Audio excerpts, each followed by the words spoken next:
Obrigado. Boa tarde, tudo bem? Agradeço à comissão organizadora pelo convite. É um prazer aqui. Enquanto ele vai abrindo, eu vou ganhando tempo, hein? Você não pode contabilizar na apresentação. Mas quando convidaram para participar, falaram para participar no dia de grãos, né? Que é amanhã. E eu sugeri de participar hoje, embora seja cana, porque cana é um sistema de produção que envolve grãos.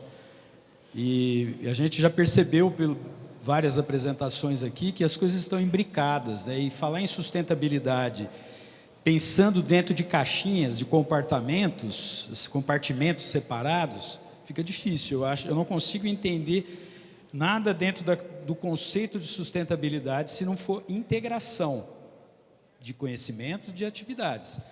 Então, hoje, parte do que a gente vai discutir aqui é uma apresentação prática, aplicada. Eu entendo que na plateia não temos só técnicos, podem ter produtores, tomadores de decisão em usinas e empreendimentos, né? E de maneira que os resultados que a gente quer apresentar aqui são bastante aplicados.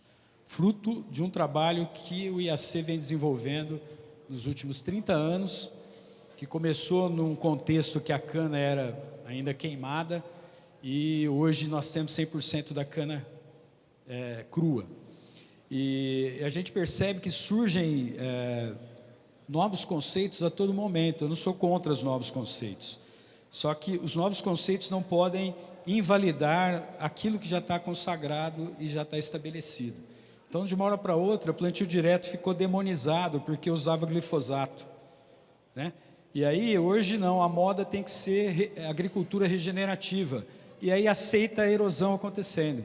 Eu acho que eu não consigo entender uma agricultura que regenera, que consegue compartilhar ainda com cenários de erosão, né, como a gente tem visto no sistema de produção de cana aqui em São Paulo.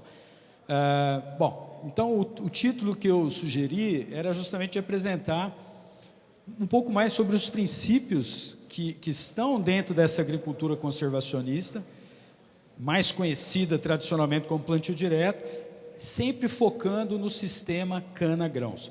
Por favor, eu estou sem a passadora aqui, pode passar. Então, aqui eu trabalho há 30 anos no IAC, essa fazenda de pesquisa era uma fazenda de café, na década de 30, que quebrou e o Estado pegou como pagamento de dívida do Banco do Estado de São Paulo na época e destinou para o Instituto Agronômico desenvolver pesquisas na região de Ribeirão Preto. E aquelas parcelas que vocês veem na parte de baixo da foto, foram experimentos que a gente iniciou no final dos anos 90, quando a cana crua em São Paulo representava menos de 7% da realidade dos canaviais paulistas. Indicando que o IAC é uma instituição que tem essa vocação de resolver problemas. Não é um instituto acadêmico que se preocupa em paper e em formação de currículo, mas em resolver problemas. Não só o IAC, como o biológico acabou de dar um testemunho brilhante de como é a nossa ação. E hoje, próximo, o nosso centro hoje é focado em cana-de-açúcar e dentro do centro eu tenho a missão de trabalhar com o assunto de rotação, consórcio de culturas e manejo conservacionista. Pode clicar todas as setas, por favor. Se a gente pegar a área de plantio direto no Brasil, a seta preta ali, 1980, eu tenho um irmão que é engenheiro agrônomo, formado nessa data lá em Jaboticabal. E você vê que a área de plantio direto no Brasil não chegava a 1 milhão de hectares nos anos 80. Eu formei lá na seta laranja, 12 anos depois. Ainda a área de plantio direto no Brasil era pequena. Eu iniciei meus trabalhos no IAC em 93. Eu comecei a pegar o crescimento do plantio direto. Pode clicar. E é o que a gente vê hoje no Brasil. Eu pergunto a vocês, com quase mais de 40 milhões de hectares de soja no Brasil, se essas áreas de soja tivessem com o mesmo manejo de solo convencional dos anos 70, quanto de erosão já teria acontecido no Brasil? Então, a gente tem que tomar um cuidado, porque com todos os problemas, ele não é perfeito. Existe pouco plantio direto dentro dos princípios que a gente vai falar no Brasil. Não é o predominante.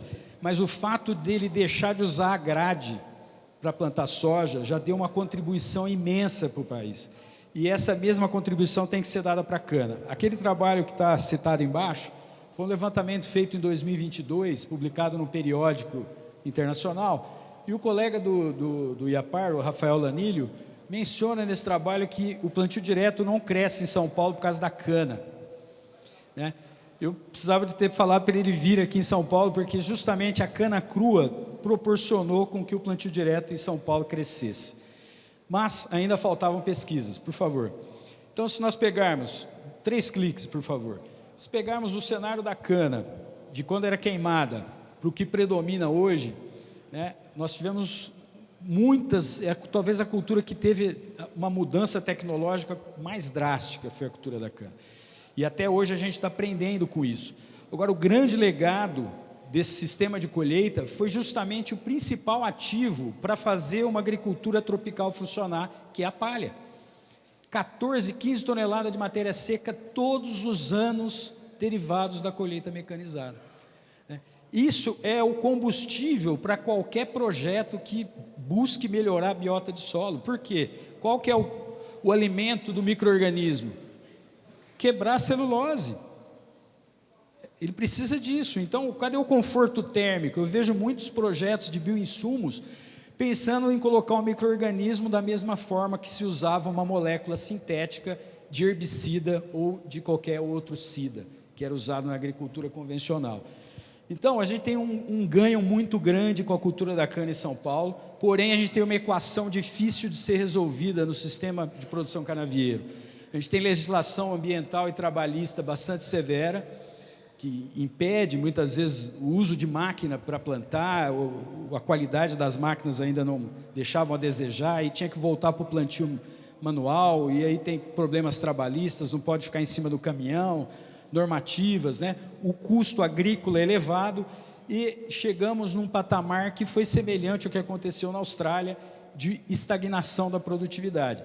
Um ano é o excesso de chuva, 3 geadas no ano, no outro ano é porque está muito seco, só que a gente sabe que isso é fruto do sistema de colheita mecanizada, e nós estamos na fase de conseguir furar a bolha e conseguir ganhos nesse novo sistema.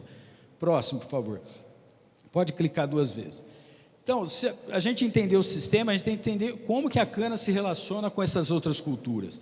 Esse é um projeto que o IAC tem, coordenado pelo Rubens, que faz um levantamento. Não, isso aí não é estimativa de ligar em determinada região, é questionário respondido pelas usinas e fornecedores de cana, mostrando quanto cada atividade daquela está relacionado em área de reforma. Então, nos dados do relatório do ano passado, foram levantados 1.400.000 hectares aproximadamente, no centro-sul do Brasil, e ali o percentual representa qual atividade de produção de grãos, né, está relacionado na área de reforma. E a gente vê o crescimento muito expressivo da cultura da soja.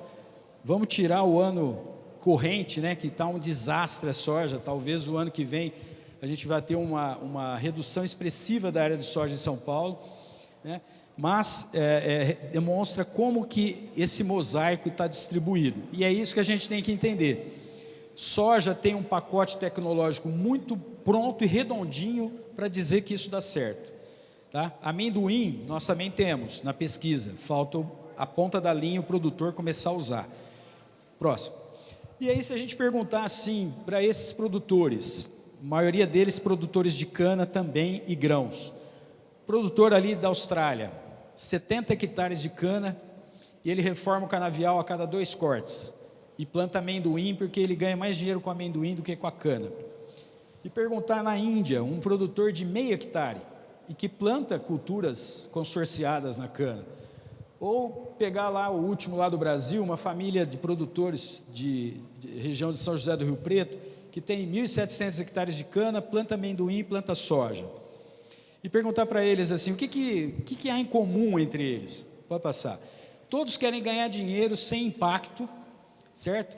Sem encheção de saco, estando de acordo com as exigências da legislação, né? E com baixo custo. Só que para isso é um exercício de sair da caixinha, né? A gente tem que, e muitas vezes o setor é muito fechado, cada usina é um feudo, muitas vezes. Você não sabe o que acontece lá dentro, hoje mudou muito, porque tem os conglomerados de usinas, né, que foram sendo adquiridas, mas ainda muitas fazem da mesma forma, porque aquilo está hermético, está fechado dentro de casa. E aí eu faço o seguinte convite: a gente precisa saber como nós estamos, qual o caminho e como fazer. Pode passar, por favor. Eu acho que essa foto dessa erosão, tem um colega da defesa aqui, que está olhando para mim aqui, ele sabe onde é Araraquara. Isso aqui é 2015, uma área de amendoim, né? Então, como é que você vai falar em agricultura regenerativa se você ainda tem Vossoroca no estado de São Paulo, que se formou em uma semana, tá, numa usina na região de Araraquara, num neossolo quartzarênico com 7% de argila. Por favor. Então, o que a gente tem? Pode ir passando. O principal ativo para a conservação do solo, a cana tem de sobra. As áreas são sistematizadas para favorecer a colheita. Pode ir passando até o último, o 10º. Acontece que a conservação do solo dos manuais não são compatíveis com as culturas que vão entrar na reforma. E aí eu quero ser sustentável, então eu vou plantar soja, porque uma leguminosa vai deixar um resíduo. Isso aí não precisa de pesquisa, tem trocentos trabalhos na literatura, é 20% de ganho em produtividade na cana-planta, certo? Só que você vai reformar e vai preparar o solo. Você pode usar o melhor biológico, um farm, melhor coisa. Você está fazendo agricultura sustentável com erosão? Não concordo com isso. Agora, a gente tem um preço a pagar. 350 toneladas de carga trafegando 5 cortes, pelo menos, em média. Isso vai ter alteração na estrutura do solo. E aí a gente tem que saber o que eu faço, certo?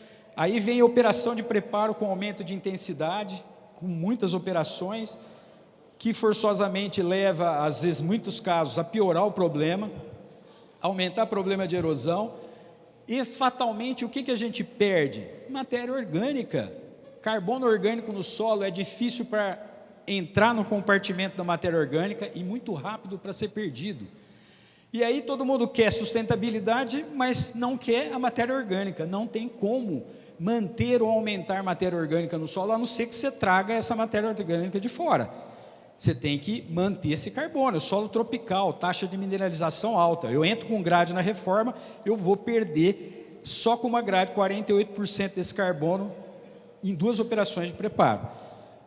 Nós não precisamos falar que a seca é um problema, é o que nós estamos vivendo. Estagnação da produtividade, e quem vai ditar muitas vezes vai ser o mercado, meus caros. Então, daqui a um tempo, vai ser perguntado para cada tonelada de açúcar que se exporta, como você... Não, já existe isso, né? A cana já é certificada e muito certificada. Agora, vai ser cada vez mais. Você entra com soja, você entra com amendoim, como que essas culturas estão se relacionando? Por favor. Então, o preparo, na minha opinião, é um paradoxo. Pode clicar. Então, para resolver a casa num período de reforma, e é inegável que esse perfil de solo, isso aqui é uma área de cana de 7 cortes, um solo estruturado, latossolo vermelho em Jardinópolis, mas o que a gente vê na superfície aqui, ó? Pelo menos 10 centímetros, uma camada escurecida. Isso aí não é horizonte diagnóstico do solo, isso é carbono orgânico, de 7 anos de colheita mecanizada. Eu quero manter isso ou eu vou perder isso? Hoje está vendo muito mix, né? O colega vai falar na sequência. Posicionar mix com a máquina adequada, beleza. Agora, com grade, eu vou ganhar com mix e vou perder isso aqui. Então, a gente tem argumentos para justificar o preparo, e a gente sabe que esse preparo não vai ao encontro do que a gente quer para o nosso solo. Próximo. E aí, pode passar. A cana, o grande problema de perda de solo em cana está na reforma. Olha os dados do Lombardi lá. Cana planta 49 toneladas por hectare. Quanto perde na cana na primeira soca? 0,2. Então, ó, o segredo para conservar solo em cana é na reforma. Depois deixa que a palha faz o papel dela. Próximo. O problema é quando entram as culturas. Aí eu saio dessa realidade aqui. Veja a segunda foto, um produtor de amendoim num solo da região oeste do estado, usando terraço embutido ali, terraço em nível, né? Nesse caso, eu não sei o solo, mas tudo indica que tenha B-textural. Num ano chuvoso, como foi a safra passada, ele perde perto do terraço 10 linhas de amendoim, que ele não consegue colher. Então aí faltou, no mínimo, um conhecimento de aplicar aquilo que os manuais mandariam para um solo que tem B-textural. Mas quando um terraço daquele estoura, né, a catástrofe está feita. E aí o produtor de amendoim hoje tem uma dificuldade, sobretudo de amendoim, que é um problema mais sério pelo número de operações que o produtor exige para conseguir fazer uma lavoura adequada com os padrões convencionais hoje, né? Esse é o cenário. Para cada quilo de amendoim produzido, se perde 6,5 quilos de terra por erosão. E é essa conta que a gente tem que começar a fazer. Antes de pensar em regenerar, a gente tem que conservar. Próximo. E aí, o caminho que eu apresento para vocês é o caminho, dentro da minha ótica, da agricultura conservacionista. Isso não é um conceito meu, isso é um conceito já muito, muito alicerçado, proposto pela FAO. Existe encontros a cada 3 anos, o próximo desse ano vai ser na África do Sul. E imaginando uma casa, eu tenho esses pilares que sustentam essa proposta de agricultura conservacionista. E o pilar da casa mais vulnerável para a cana está ali, rotação de culturas 2 anos. Isso é muito difícil de ser feito no setor canavieiro, mas a gente pode melhorar. Não dá para fazer em 100% da área, mas fornecedor de cana que consegue trabalhar com uma outra lógica, é possível. Controle de tráfego é colocado como um pilar, porque realmente a movimentação de máquina pesada é alta, muitas vezes em condição do solo úmido, mas o que eu quero ver, alicerce, não dá para falar em sustentabilidade se eu não consigo conservar e preservar o principal fator de produção na agricultura, que é o solo. Próximo, então o caminho está dado. Se eu fizer isso bem feito, pode passar. Quer dizer que eu vou produzir mais? Não, mas o que a gente tem? Clica, por favor. Eu tenho estabilidade de produção. O que adianta um ano eu ter uma super safra e na safra seguinte dá uma seca, dá um problema sério e eu não tenho os mesmos indicadores? E aí é até ruim para o gerente, né, o tomador de decisão, porque ele tem que todo ano achar uma justificativa. Se você tem uma agricultura que tem planejamento dentro dessa ótica, você tem estabilidade. Você pode não ganhar tanto num ano do convencional, mas você não vai perder nos anos drásticos. E tem um outro conceito que eu não ouvi aqui, pelo menos até o momento, que é o conceito de solo saudável, de soil health. Isso aí é um conceito que foi introduzido na prática pela agricultura conservacionista. E eu sugiro para quem quiser pegar mais detalhes, esse pesquisador da Universidade da Califórnia traça um conceito muito interessante, né? E a frase de cima, embora não tenha autor, eu acho que ela expressa melhor ainda, né? Solo sem biologia é geologia.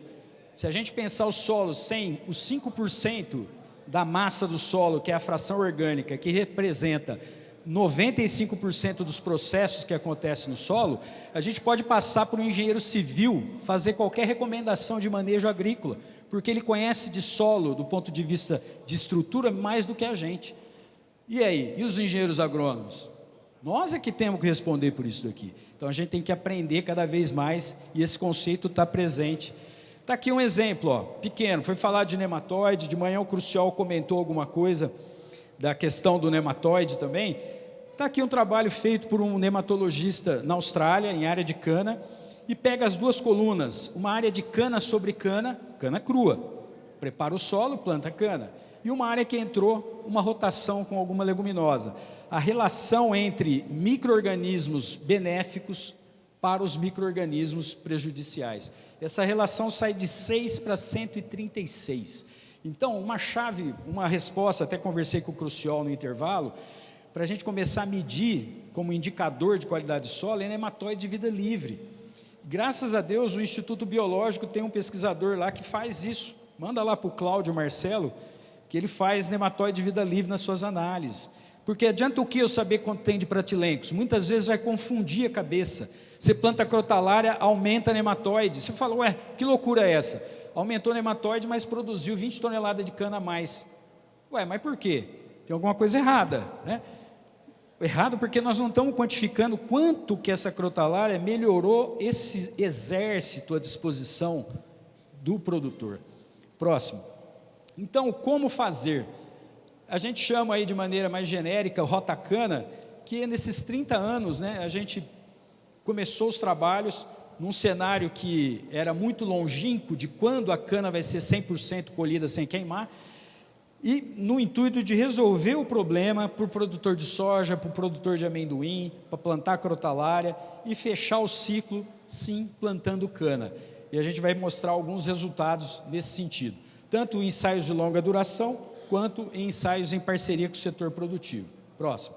Então, o ensaio de longa duração. Em 98, nós iniciamos um experimento em Ribeirão Preto, ele está instalado até hoje, talvez seja o único ensaio de cana crua que envolva plantio de soja e dose de calcário em andamento, né, desde 1900 está indo para 25 anos, e a gente gerou muita informação em cima desse experimento. Pode passar. Bolsistas, teses, né? Próximo.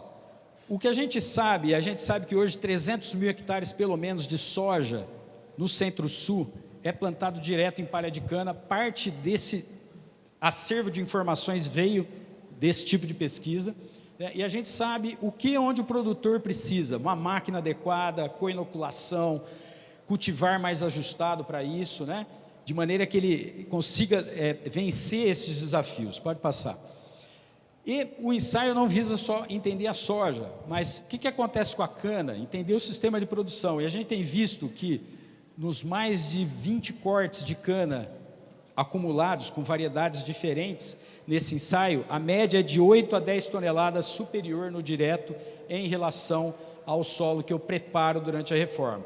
Eu sei que tem muita gente aqui presente que vai falar assim, é porque você não foi lá em casa, vai lá em casa ver o solo da minha usina. Eu sei que tem condições muito mais desafiadoras, mas se eu consigo resolver aqui, quantas áreas de latossolo com textura média argilosa existe na região canavieira paulista? Por que não replica isso? Pode passar.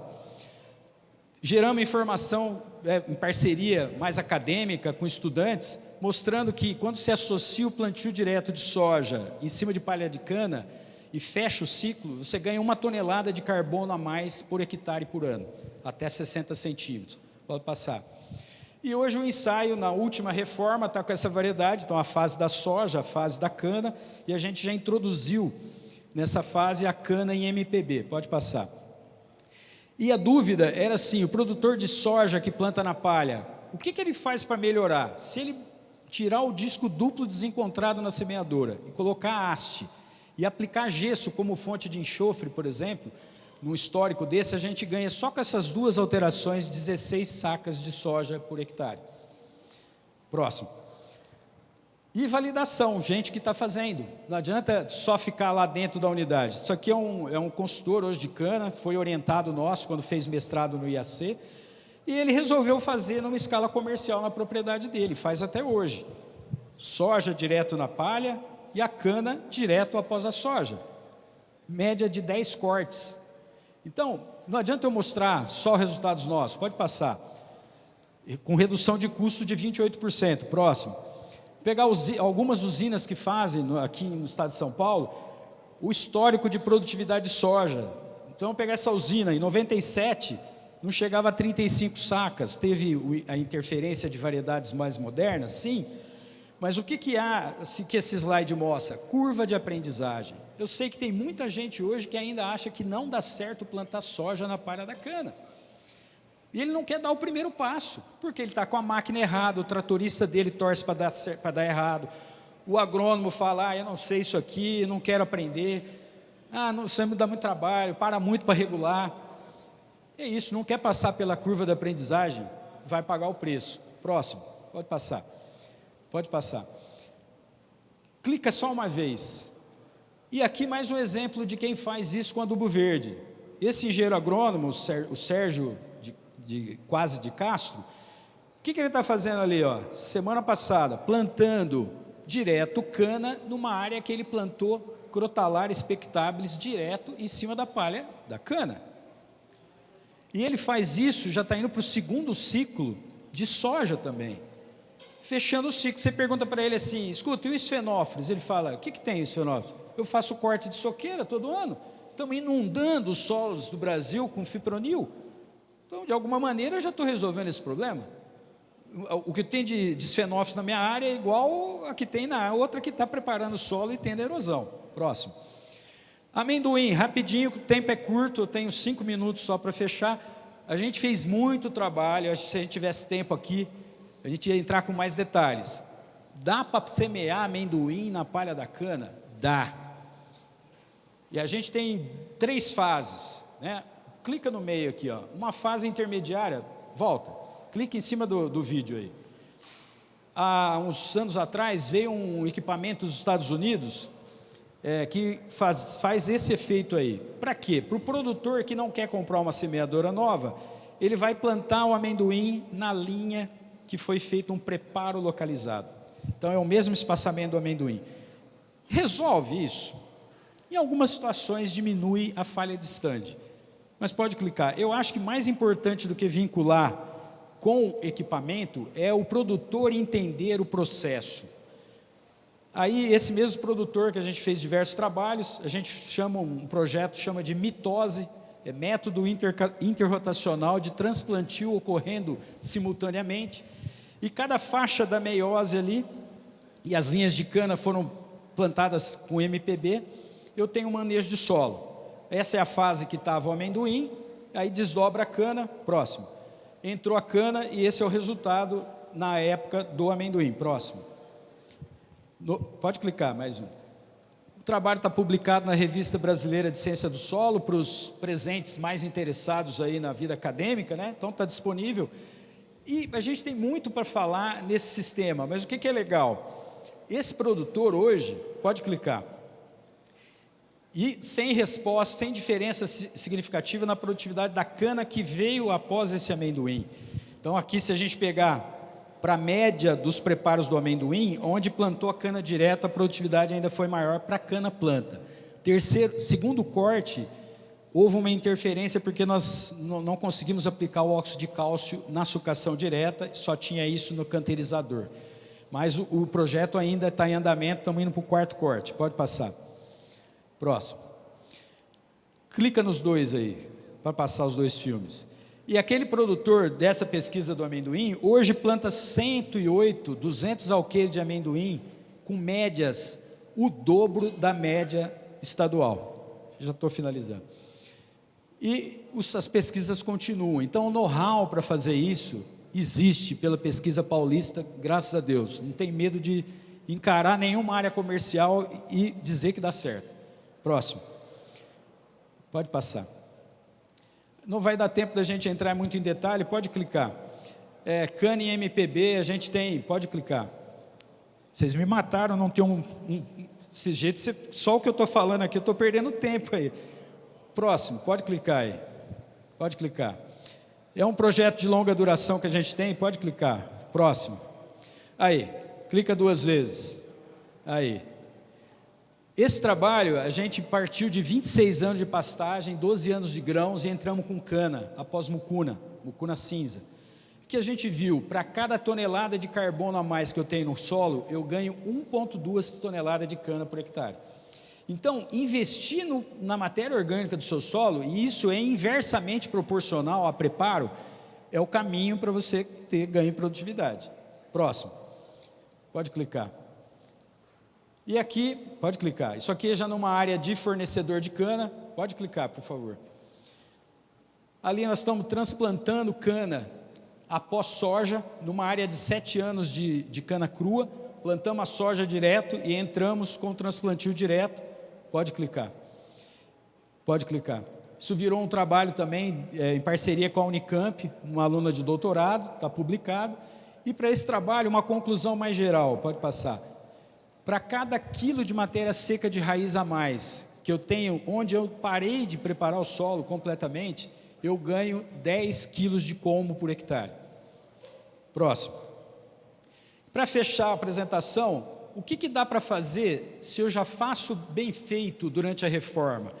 Eu vou passar ao longo dos cortes, dá para melhorar? Eu posso posicionar os adubos verdes, que são deixados de lado nos anos que as commodities estão com preços altos, não posso colocar eles na entrelinha da cana em consórcio, usando os mesmos princípios? Sim, pode clicar. A gente começou, pode ir clicando, a gente começou um trabalho em 2008, para aí, plantando feijão, na época em parceria com a Piraí, paramos o projeto, pode clicar, próximo. Retornamos em 2017 com a ideia de colocar leguminosa na entrelinha da cana. Eu entendo o solo e 100% da área, eu acho, tudo bem, canterização é bom, mas e a entrelinha? Quantos por cento do solo eu vou deixar ele massacrado? Eu não posso melhorar isso ao longo dos cortes, colocando uma leguminosa na entrelinha? Eu acho que sim. Mix de cobertura, próximo. Clica aí. E aí, hoje a gente tem, nessa fase desse projeto, possibilidade de fazer isso. Isso foi instalado em outubro do ano passado. Isso aqui é uma cana 5094, de terceiro corte. E estamos plantando feijão, mix de cobertura, gerando informação. E eu acho que, próximo slide, o caminho é esse. Aqui são dados preliminares, tá? Do resultado do ano passado, por favor, mais um. Não assustem com o valor, eu não tenho aqui intenção de vender ilusão para ninguém. Isso aqui é um dado ainda preliminar do projeto. Isso aqui ainda vão anos. Mas o que eu chamo a atenção é aqui, ó. Esse feijão DRK, Dark Red Kidney, é um cultivar de feijão de 75 dias do IAC, um feijão especial. E nós colocamos como em algumas situações, uma fonte de renda para o fornecedor, certo? Mas o que a gente viu? Esse feijão não produziu nada. A raiz dele estava cheio de galha. E a cana foi embora. Então, será que esses adubos verdes na entrelinha não podem servir de cultura isca? E a gente acabar deixando a cana livre, potencializando a produtividade dessa cana? Não quero que isso daqui seja a foto do diagnóstico, tá? Mas eu acho que o caminho, 10%, 4%, a gente já está vendo com Crotalaria spectabilis, com Breviflora, e a gente pode ter muito mais nessa linha. Se colocar biológico na semente, a gente vai turbinar, na minha opinião, o enriquecimento da biota na entrelinha da cana, que até então só recebe herbicida e pneu, tá? Na entrelinha da cana. Deixa sair uma zona morta, não quero pensar nisso daqui, né? Ele faz parte do seu solo da mesma forma, a raiz não vai lá, né? Poderia ir, né, se tivesse condições. Próximo. Para fechar, pode clicar tudo. Então, essa agricultura conservacionista, que muitos chamam de plantio direto, demonizada nos últimos anos por causa do uso do glifosato, tá? Ela tem lastro técnico-científico por produtor paulista, sem medo de errar, para zerar a erosão em São Paulo. Aumentar o potencial dessas culturas, que são cadeias produtivas importantes para o Estado, em parceria com a cana. A cana é a fronteira agrícola do produtor de grãos. Consórcio na soqueira, nós estamos dando os primeiros passos, mas eu acredito que nos próximos encontros, se a gente tiver mais tempo para falar, a gente vai ter resultado interessante para mostrar. Agora, tudo tem desafio na vida. Eu coloco interrogação, porque quem diz que isso sempre é o problema que justifica o preparo intensivo de solo e destruir o que a cana crua construiu durante 5, 6, 7 cortes? Ou a gente acha que a matéria orgânica vem do nada? Ou nós vamos produzir fora e vamos trazer para a área? O caminho para solo tropical é manter solo coberto, certo? Fica aí o meu contato. Eu acho que passou do tempo aí, peço desculpas à comissão organizadora, mas eu perdi uns minutinhos no começo. Se não der para responder aqui, eu estou à disposição mais uma meia hora aí, depois a gente está retornando para Ribeirão. Falou? Obrigado.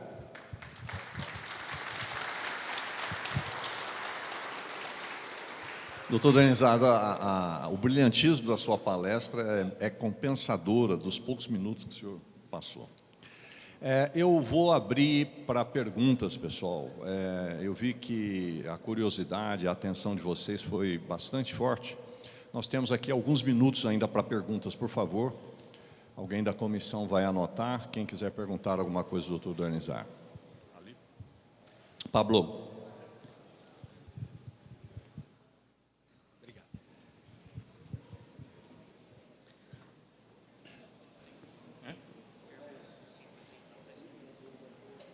Alô? Meu nome é Edwin Montenegro, sou de Jaú. Gostaria de saber qual é o impacto do escoamento difuso e qual é a visão da conservacionista dessa técnica. Essa pergunta, sobretudo aqui na região, ela é muito importante, né? Porque o berço dessa técnica de planejamento de área em termos de conservação surgiu e foram feitas muito aqui na região de Lençóis, né? Nós escrevemos um capítulo para o livro da Sociedade Brasileira de Ciência do Solo, no livro de conservação, manejo de conservação, e quando foi inserir esse assunto, nós colocamos, só que não existia até aquele momento, há 3 anos atrás, 4 anos, um consenso da pesquisa. Não existia um experimento que falasse assim, ó, isso aqui está ratificado, pode ir. Existem vantagens, não tenha dúvida. Mas o que a gente sabe é que em algumas situações, usar o suco da cana como um micro terraço, né, que vai conduzir essa água, tudo funciona se tiver um canal escoadouro muito bem feito previamente. Então a visão que eu não sou especialista na área de planejamento, de terraceamento, né, mas o que eu sei, conversa com os colegas, que isso tem funcionado se você fizer um canal escoador vegetado previamente e que isso vai funcionar. Só que ainda, em muitas situações, eu ainda acho que o que não pode é melhor fazer o escoamento superficial difuso do que não fazer nada. Retirar terraço sem critério, que aí o risco é muito maior. E a gente vê isso, né?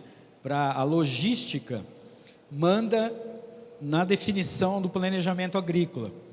Eu conheço um consultor de cana que, numa usina no Paraná, a usina não concordava com a sugestão que ele passava em termos de conservação e disse para ele, se eu fizer dessa forma, eu vou ter que gastar mais 2 transbordos na minha frente de colheita. E o consultor respondeu para ele, tudo bem, você vai ganhar na logística, só que daqui a pouco você vai economizar em transbordo e não vai ter cana para carregar.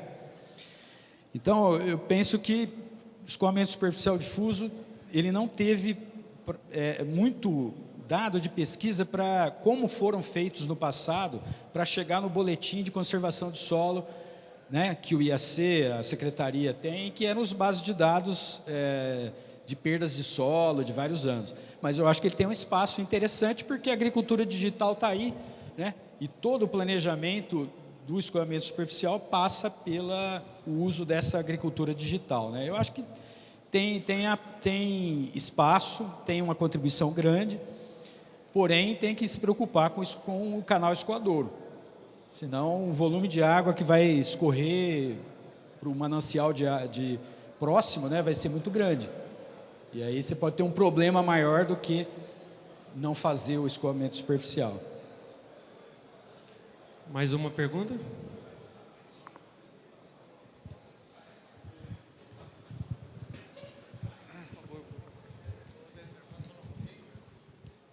Oi, pode falar. Meu nome é José Osmar Bortoleto, sou da Defesa Agropecuária, né? Faz 20 anos que eu estou trabalhando na fiscalização e conservação do solo. Só para falar um pouco sobre o escoamento superficial difuso, eu vou falar que eu falei na mesa do almoço para o Zé e para toda tecnologia de conservação do solo, você tem que montar uma base, né? Montar perfil, né? Aí qualquer uma dá certo. Certo? Tem que ter um preparo. O que aconteceu em 2012, 2013, foi a implantação de projetos na loucura, sem um preparo da área, sem uma consciência de como fazer, né? Por isso aconteceu aqueles desastres absurdos, tá? Então, o Denis acabou de mostrar terraço embutido estourado, né? Quando a gente chega no produtor para fiscalizar, fala, ele, não, eu tinha que ter feito o terraço embutido aqui, né, mano? Como se fosse uma solução final, né? Que eu falo cercar a água.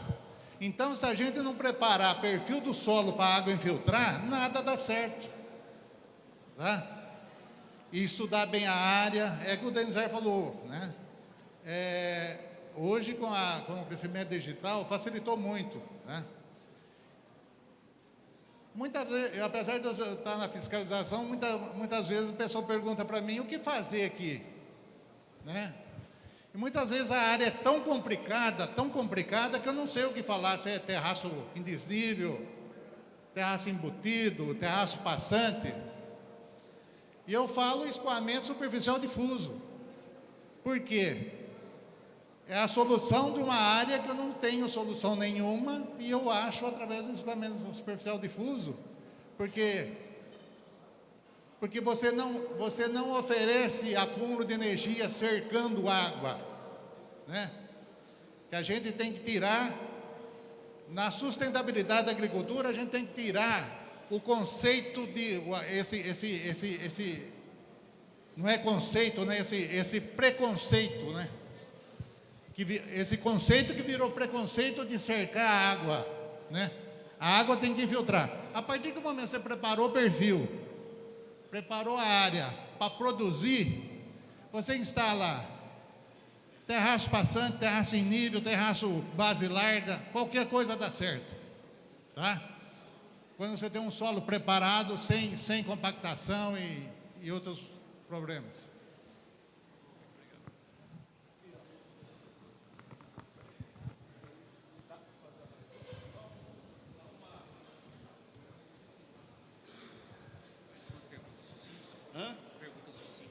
Tá? Bertolo Orlandi, da Federação Brasileira de Plantio Direto na Palha. Eu vi um slide aí